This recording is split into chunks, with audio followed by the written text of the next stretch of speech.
Hello दोस्तों, कैसे हो। आशा करती हूँ कि आप सब ठीक होंगे। आज अपन पढ़ने जा रहे हैं कोल जनजाति का थर्ड लेक्चर पढ़ेंगे। ठीक है, तो इसमें पढ़ेंगे अपन सामाजिक संगठन। जो अपन ने पहले पढ़े थे उनका वर्णन करते कि कौन कौन से कोल जनजाति में सामाजिक संगठन है। तो पहला पढ़ेंगे मुखिया। तो मुखिया क्या है? कोल जनजाति का मुखिया गाँव या फिर टोलों का सर्वोच्च प्रशासनिक अधिकारी होता है। क्या है जो मुखिया होता है? वो क्या होता है? गांव का प्रशासनिक अधिकारी होता है। मुखिया को चौधरी या महातो या फिर गोटिया भी कहा जाता है। कोल जनजाति में जो मुखिया है उसे क्या कहा जाता है? चौधरी या फिर महतो या फिर गोटिया भी कहा जाता है। प्रशासनिक कार्यों के साथ साथ सामाजिक कार्यों में भी इनकी महत्वपूर्ण भूमिका होती है। क्या है? मुखिया की प्रशासनिक कार्य के साथ साथ सामाजिक कार्य में भी इनकी बहुत ही महत्वपूर्ण भूमिका होती है। इनका मुख्य कार्य गांव के विवादों का निपटारा करना। इनका मुख्य कार्य क्या होता है? गांव के जो भी विवाद हो, कोई भी समस्या, उनका क्या करना है? निपटारा करना। और शासकीय करों की वसूली करना। और शासकीय अर्थात सरकारी जो कर है उनको वसूल करना होता है। ठीक है, मुखिया समझ में आया। आगे पढ़ते बरुआ। अब बरुआ क्या करता है? बरुआ कोलों का धार्मिक नेता होता है। बरुआ क्या होता है? कोलों का धार्मिक नेता होता है। इसे देवी देवताओं का भार आता है। बरुआ को बरुआ है जो कि कोल जनजाति का धार्मिक नेता होता है। इसे देवी देवताओं के भार आते हैं। कोल परिवार में किसी भी प्रकार की आपदा आने पर बरुआ से उचित परामर्श प्राप्त करते। क्या है? कोल परिवारों में किसी भी प्रकार की आपदा आती, समस्याएं आती है, ठीक है, तो वो क्या करते हैं? बरुआ से सुझाव लेते या फिर परामर्श लेते कि हम इस आपदा या फिर इस समस्या का कैसे निवारण करें। ठीक है, फिर कोल जनजाति का विश्वास है। कोल जनजाति का विश्वास है कि व्यक्ति, मवेशी या फिर गांव किसी भी दैवीय आपदा से पीड़ित होता है तो बरुआ द्वारा तंत्र मंत्र या फिर बलि पूजा से उपचार कराकर देवीय शक्तियों को प्रसन्न करता है। क्या है? कोल जनजाति का विश्वास है बरुआ में कि वो किसी भी व्यक्ति हो या मनुष्य हो, व्यक्ति हो या फिर मवेशी हो, इनकी क्या होता है? कोई भी देवीय आपदा आ रखती ना, तो उनकी पीड़ा को तंत्र मंत्र और बलि पूजा से उपचार कर देता है। ठीक है, यहाँ तक समझ में आया आप लोगों को? आगे बढ़ते हैं। अब पढ़ते हैं भूमिहार।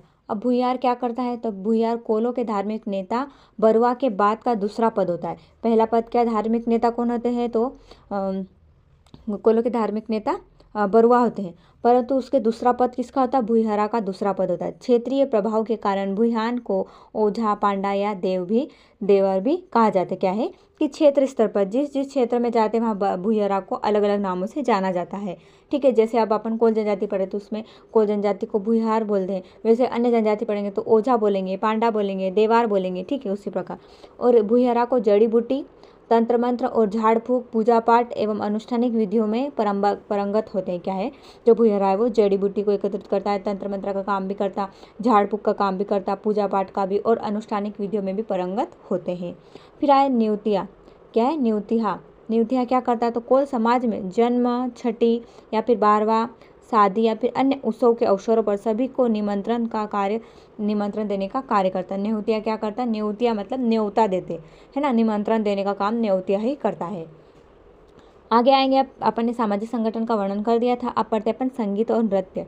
तो कोल जनजाति संगीत और नृत्य प्रिय जनजाति होती है। कोल जनजाति संगीत एवं नृत्य प्रिय जनजाति है। कोल दहका और कोल दहकी इनका सर्वप्रिय नृत्य होता है। क्या इनका कोल जनजाति का सर्वप्रिय नृत्य कौन सा है? तो कोल दहका और कोल दहकी है। इसके अलावा कोल जनजाति केहरा, दोतलिया और दादर नृत्य भी करती है। कोल जनजाति संगीत प्रिय जनजाति होती है। ये मुख्य रूप से सोहर गीत, विवाह गीत, नर्ती गीत, दादर गीत, भगत गीत और फाग और हिंदली गीत भी गाते और कजली, टप्पा, देव गीतों का भी गायन करती है। ठीक है, क्या है? सोहर गीत, विवाह गीत, नर्ती, दादर, भगत गीत, फाग और हिंदली और कजली, टप्पा और देव गीतों का भी गायन करती है। ठीक है, आगे पढ़ते एक एक का वर्णन करेंगे कि कौन कौन से गीत में क्या कब, जो कौन कौन से गीत है वो कब कब गाए जाते हैं।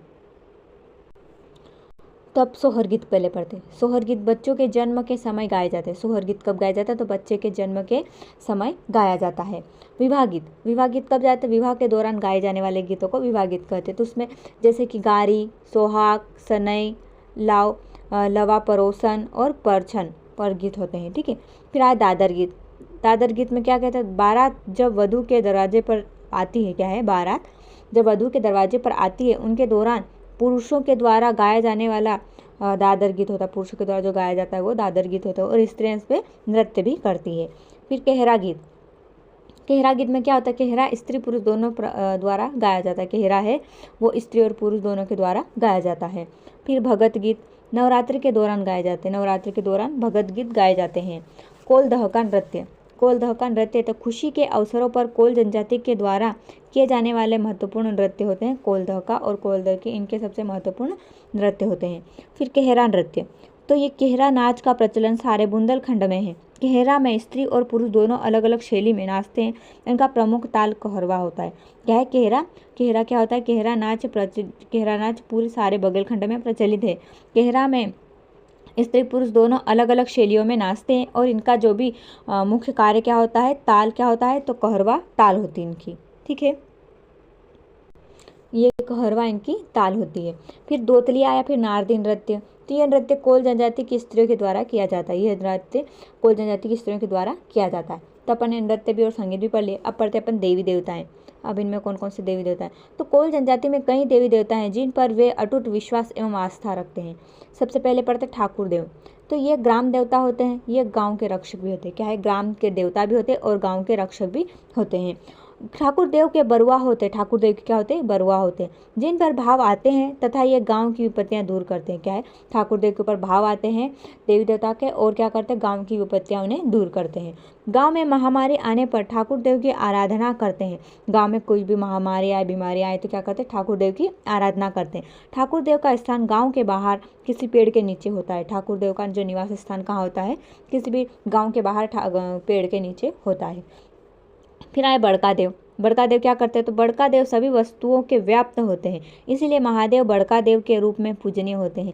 क्या है? बड़का देव सभी वस्तुओं के लिए व्याप्त होते हैं, इसीलिए जो महादेव देव है ना, वो क्या करते हैं? बड़का देव के रूप में पूजनीय होते हैं। गाँव की पूर्व दिशा में बड़का देव का स्थान होता है। बड़का देव का स्थान कहाँ होता है? तो गाँव के पूर्व दिशा में बड़का देव का स्थान होता है। फिर अहिर बाबा। तो घर के अंदर उत्तर पश्चिम दिशा की ओर घर के कोने में एक चबूतरा बनाकर जमीन से मिट्टी 2 शिवलिंग जैसी आकृति बनाकर अहिर बाबा की पूजा की जाती है। अहिर बाबा की पूजा शिवलिंग की 2 आकृतियां बना के उनकी पूजा की जाती है। ठीक है,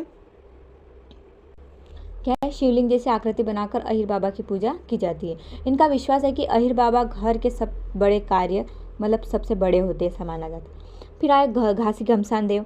तो घासी घमसान कोलों के पूर्वज होते। घासी घमसान देव का मतलब कोलों के पूर्वज होते हैं। इनका चोरा अर्थात चबूतरा बनाकर इनकी पूजा की जाती है। इनका चबूतरा बनाकर इनकी पूजा की जाती है। पुत्र की कामना के लिए इनकी पूजा की जाती है। जो घासी घमसान देव है ना, इन्हें पुत्र की कामना के लिए इनकी पूजा की जाती है। अब आए सन्यासी देव। तो ये देव बाह्य बाधाओं को गांव में प्रवेश करने से रोकते हैं। सन्यासी देव क्या करते हैं? गांव में जो भी बाधाएं आए उनको गांव में प्रवेश करने से रोकते हैं। फिर आए वन सती देवी। तो कोल वन ग्रामों में रहने और वनस्पतियों के उपयोग से सदा उपरत होते हैं। रहने के कारण उन्हें वनस्पतियों के प्रति अपनी प्रसन्नता प्रकट करने के लिए वन सती देवी के रूप में मानकर अपनी आस्था प्रकट करते हैं। क्या है? जो कोल जनजाति के जो लोग हैं वो क्या करते हैं? वनों में रहते हैं और वनस्पतियों के उपयोग से सदा वो उपयुक्त रहते हैं। इसी कारण वो क्या करते हैं? वनस्पति देवी को या वन सती देवी को प्रसन्न करने के लिए उनकी पूजा करते हैं और अपनी आस्था प्रकट करते हैं। फिर शारदा माई। बगलखंड में कोल शारदा माई मेहर वाली को मानते हैं। क्या है? बगलखंड क्षेत्र में कोल क्या मानते हैं? शारदा माई, जो कि मेहर वाली शारदा माई को मानते हैं। ठीक है, तो अपनी ये कोल जनजाति अभी कंप्लीट हो गई है। 3 लेक्चर में कोल जनजाति कंप्लीट हो गई। तो आज के लिए बस इतना ही। धन्यवाद। और आपको मेरा वीडियो अच्छा लगे तो लाइक, शेयर एंड सब्सक्राइब करें। धन्यवाद।